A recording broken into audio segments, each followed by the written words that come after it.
In Matthew 4:19, Jesus says, "Follow me, and I will make you fishers of men." Join us in this conversation as we discuss following Jesus, leadership, and doing life with others. Welcome to the 419 Disciple Makers Podcast.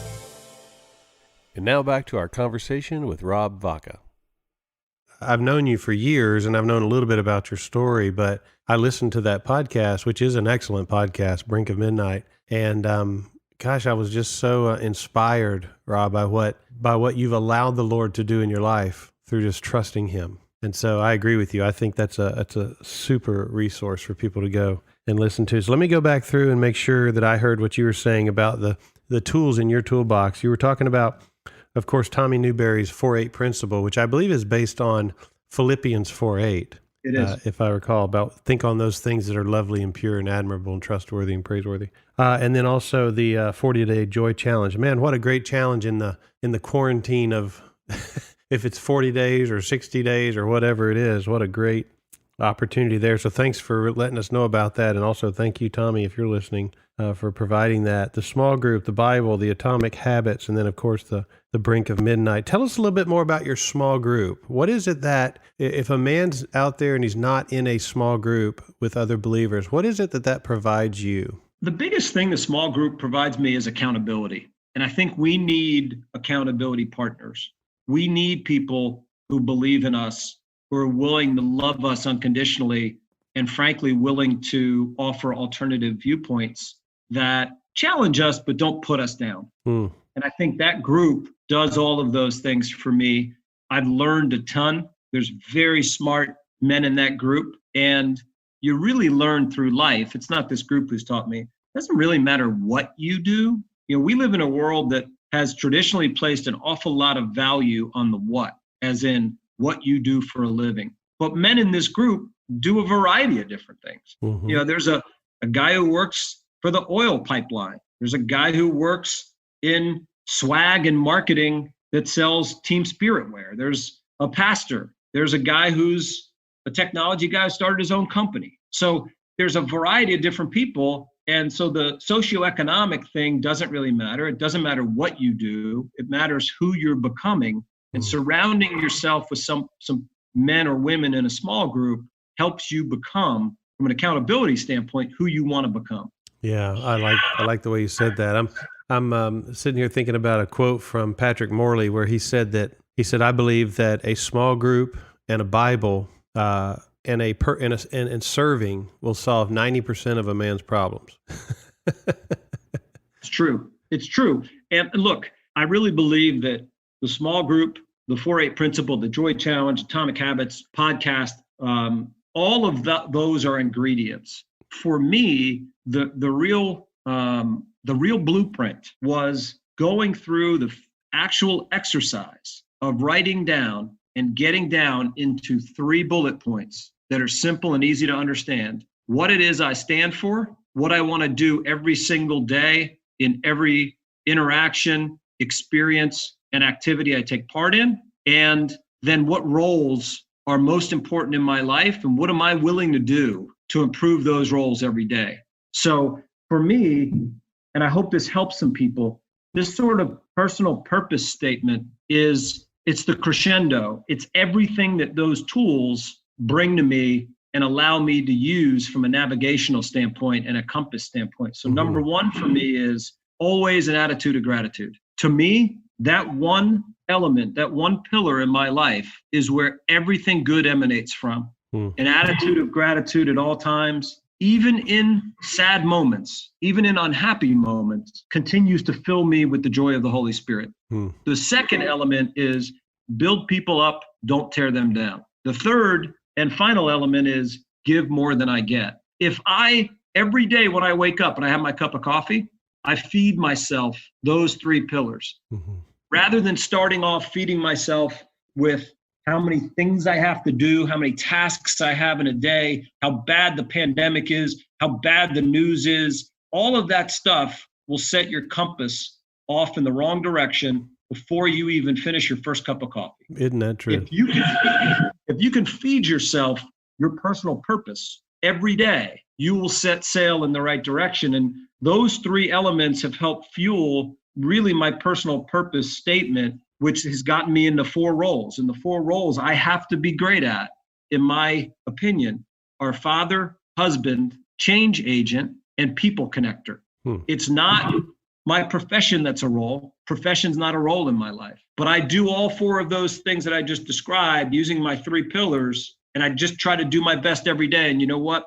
I fail an awful lot because I'm a sinner, but I fall back on those pillars. I fall back on my personal purpose statement, and those things keep hope, faith, and gratitude alive in my life. That's incredible. It sounds like, when I think about Jesus's life too, Rob, and I think about how when he walked the Sea of Galilee, or he walked to Jerusalem so many times as he did, how incredibly intentional he was in his interactions. He didn't just, hey, hadn't seen you in a while. I mean, he never just kind of yucked it up with folks. It's almost like he saw each interaction or each relationship with such intentionality. And that's what I'm hearing from you. It sounds like you have learned that from him, is that the role of father, husband, change agent, people connector, and then the 3 things you're doing of the attitude of gratitude, building people up, and then giving more than you try to get. That sounds so Christ-like to me. Is that where you got that? I think it's a culmination of the relationship that I've been building with Christ through the Holy Spirit,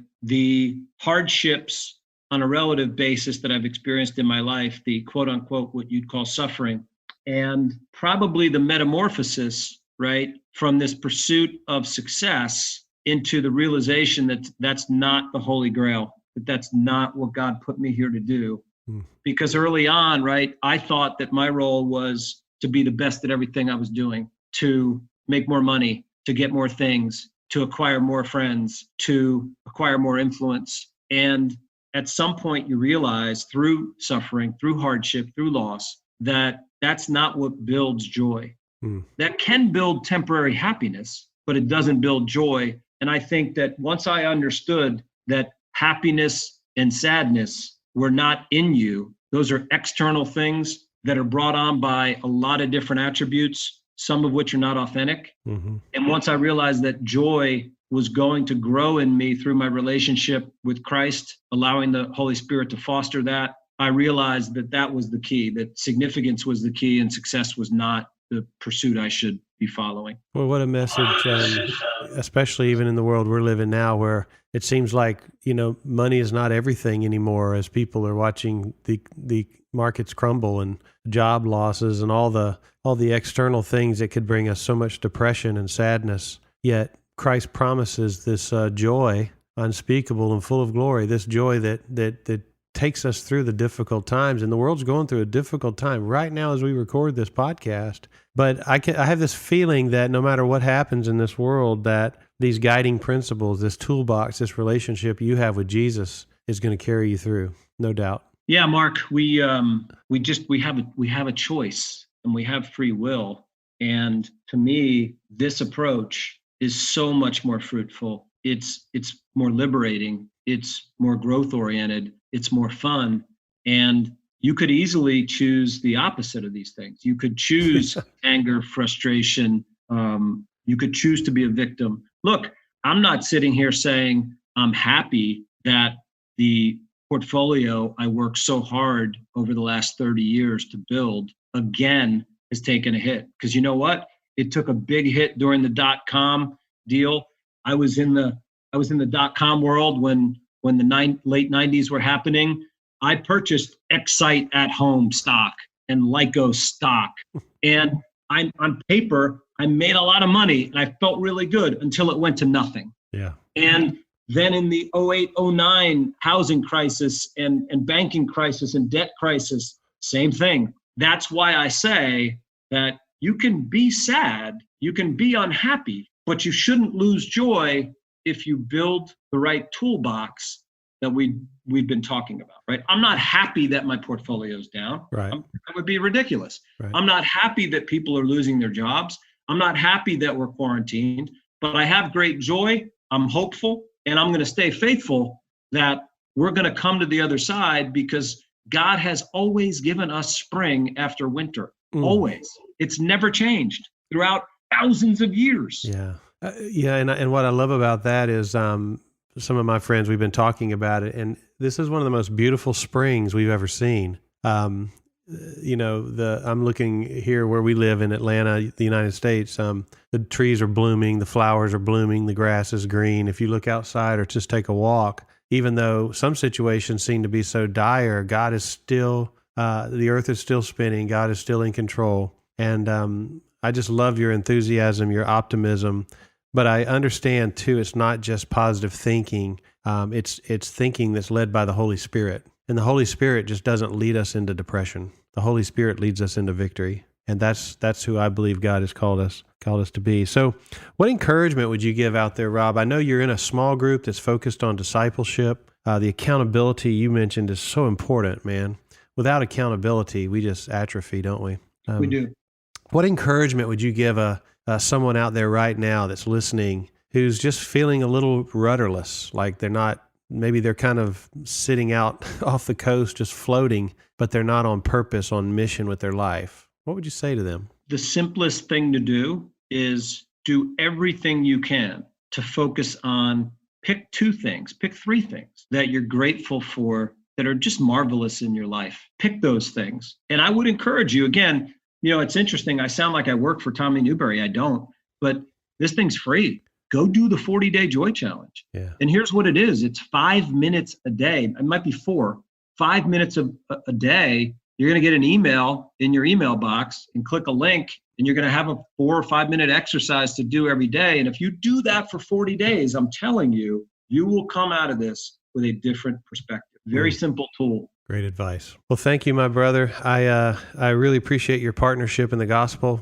You're a faithful man and you're a faithful father. And I just want to say thanks again. Those of you who are listening out there today, Rob is in the world of, even in his business, of helping people become more generous and more grateful for what they've been blessed with. And so he's not just sharing this stuff with me on a podcast. He's sharing this everywhere that he goes. And so very grateful for that. Hey, if you're looking for some resources, maybe your discipleship groups are not meeting in person, but you can meet online. That's what we're doing. And it's different. I don't think you can disciple someone online, but I think you can maintain a discipling relationship online. And so go to our 419 disciplemakers.org, and you can get all kinds of resources, videos there.